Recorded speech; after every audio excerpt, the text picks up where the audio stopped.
প্রেমিক প্রেমিকার রাগ ভাঙিয়ে মাসে আয় করেন 2 লাখ টাকা। বিশ্ববিদ্যালয়ের শিক্ষার্থী মার্জিয়া। প্রিয় মানুষের সাথে কথা কাটাকাটি হলেই মার্জিয়া আশরাফের কাছে ছুটে আসেন বন্ধু বান্ধবী থেকে শুরু করে বিশ্ববিদ্যালয়ের সিনিয়র জুনিয়ররা।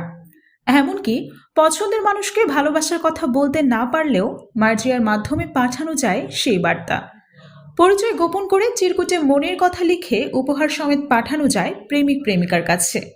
মার্জিয়ার পরিচালিত অনলাইন পেজ থেকে অর্ডার করে দিলেই ক্রেতাদের চাহিদা মতো সুন্দর সব গিফট চলে যাবে ক্ষুব্ধ প্রেমিক প্রেমিকা বা পছন্দের মানুষের কাছে।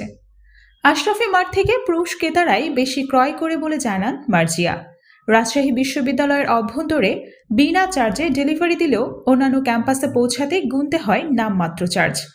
বছরখানেক আগে এক অনলাইন শপের মালিকের খারাপ ব্যবহারের শিকার হয়ে জেদের বশেই ফেসবুকে আশরাফি মার্ট নামে একটি পেজ খোলেন মার্জিয়া।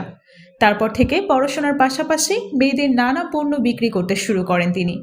সেই থেকে প্রেমিক প্রেমিকার বিবাদের সমাধান হয়ে ওঠেন মার্জিয়া।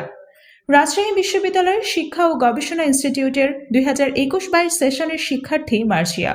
ক্লাস, পরীক্ষা ও পড়াশোনার ফাঁকে ফাঁকে অনলাইন পেজ চালান তিনি। সর্বনিম্ন 20 টাকা থেকে শুরু করে 450 টাকা পর্যন্ত বিভিন্ন প্রসাধনী ও গহনা বিক্রি করেন এই ক্ষুদ্র উদ্যোক্তা। প্রথমে অল্প টাকা বিনিয়োগ করে ব্যবসা শুরু করলেও পরবর্তীতে লাভের টাকায় ব্যবসা আগের চেয়ে বড় করেছেন মার্জিয়া। বিশ্ববিদ্যালয়ের প্রতিটি ডিপার্টমেন্টে একটি করে স্টল দেওয়ার প্রত্যাশা ব্যক্ত করেন তিনি।